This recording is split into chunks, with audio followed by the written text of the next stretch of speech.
সবাই যখন মৃত্যুটাকে ভীষণ ভয় পায়, আমি তখন হাসতে হাসতে আল্লাহর কাছে ভীষণ সন্তুষ্টি নিয়ে পৌঁছতে চাই যে আমি একটা ন্যূনতম ওই জীবনটা লিড করতে পারলাম, আমি একটা ইনসাফের হাসি নিয়ে আমি আমার আল্লাহর কাছে পৌঁছতে চাই।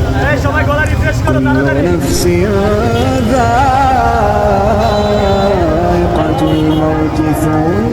ঢাকা আটকে বলা হয় যে বিএনপির রাজত্ব, সেটি হচ্ছে যে বিএনপির ঘাঁটি। ঠিক সে আসনের মধ্যে আমরা দেখতে পাচ্ছি যে শরীফ ওসমান হাদী, ইনকিলাব মঞ্চের মুখপাত্র, তিনি নির্বাচনী প্রচারণায় নেমেছেন ভ্যানের মিছিল নিয়ে। ঠিক আমরা দেখতে পাচ্ছি যে মতিঝিল শাপলা চত্বর থেকে তিনি এই ভ্যান মিছিল শুরু করেন এবং সেই ভ্যান মিছিলটি এই মুহূর্তে শাহবাগের দিকে রওনা হয়েছে। ভাই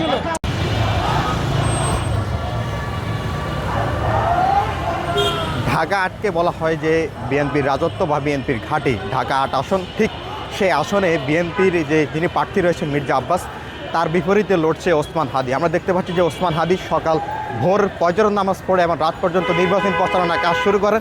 তবে আজকেই আমরা দেখতে পাচ্ছি যে তিনি ভিন্নধর্মী আয়োজনে ভ্যান মিছিল নিয়ে তিনি মতিঝিল শাপলা চত্বর থেকে শুরু করে তিনি এই মুহূর্তে শাহবাগে গিয়ে সেখানে নির্বাচনী প্রচারণার কাজ সম্পূর্ণ করবেন। তবে আমরা জানতে পেরেছি সেখানে একটি কনসার্টের আয়োজন করবেন।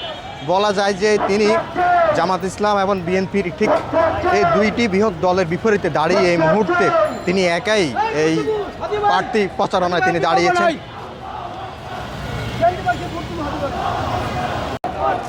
তবে কি মনে করছেন আপনারা, আসলে কি শেষ পর্যন্ত ওসমান হাদী, ইনকিলাব মঞ্চের যে মুখপাত্র, সে কি আসলে বিএনপির যে ঘাঁটি বা জামাত ইসলাম এবং বিএনপির বিপরীতে দাঁড়িয়ে ঠিক ঢাকা ৮ আসনের মধ্যে কি জয়ী হতে পারবে কিনা? তবে আমরা দেখতে পাচ্ছি যে তার সর্বোচ্চ যে চেষ্টা, নির্বাচনী যে প্রচারণা, এবং সেটি সে কিন্তু চালিয়ে যাচ্ছে। এবং নির্বাচনী প্রচারণার আগ মুহূর্তে শাহবাগের নির্বাচনী প্রচারণার এই ভ্যান র্যালি যেটি শুরু করেছিল, ঠিক আমরা দেখতে পাচ্ছি যে এখানে তার ভ্যান র্যালিতে বিভিন্ন শ্রেণী পেশার বয়সের মানুষ, মাদ্রাসা শিক্ষার্থীদেরকে তার এই র্যালিতে দেখা যাচ্ছে। এবং আর আপনারা কি মনে করছেন, সে কি আসলে সামনে কতটুকু এই নির্বাচনে টিকে থাকতে পারবে? যে নির্বাচনের যে পরিবেশ এবং সামনে যে পরিবেশ ঘনিয়ে আসছে, এবং সেই মন্তব্য কমেন্ট আপনারা জানাতে পারেন। অবশ্যই খুব ভালো লাগতেছে, ডিফারেন্ট। সব রাজনৈতিক দল সচরাচর যেরকম করে এটা একটু আলাদা আর কি। এটা খুব উৎসব মুখর এবং সবাই স্বেচ্ছায় আমরা আসছি আর কি হাদিবের এই প্রচারণায়। আমরা চাই একটা নতুন মানে চেঞ্জ হোক আর কি ঢাকা ৮। এখানে আমরা দেখতে পেলাম যে ঢাকা ৮ বিএনপির একজন হেভিওয়েট প্রার্থী রয়েছে। জি। সেখানে ওসমান হাদী বিপরীতে লড়াইটা আপনারা কীভাবে দেখছেন? আমরা জনগণের যে স্বতঃস্ফূর্তভাবে সাড়া দেখতেছি, তাতে হাদীর খুব ভালো হচ্ছে মানে ফাইট দিতে পারবে আশা করি। আমরা আশা করি হাদী ভাই খুব ভালো মানে ভোটের ব্যবধানে জিততে পারবে আর কি মির্জা আব্বাসের সাথে। তবে আজকের ওসমান হাদীর এই ভ্যান র্যালি নির্বাচনী প্রচারণা ভিন্নভাবে তিনি আয়োজন করেছেন। তার এই ভ্যান যে র্যালিটি তিনি করছেন, আমরা দেখতে পেয়েছি যে তার এই র্যালির মধ্যে শিক্ষার্থী এবং মাদ্রাসার শিক্ষার্থী যারা রয়েছে সকলে কিন্তু এই র্যালিতে অংশ নিয়েছে।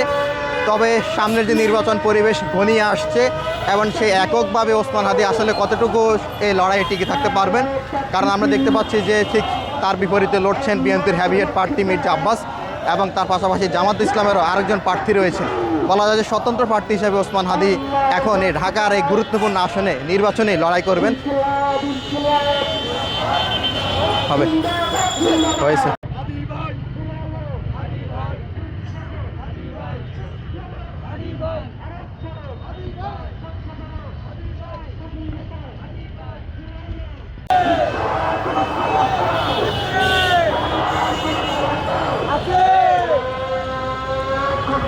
হাদী ভাই, হাদী ভাই,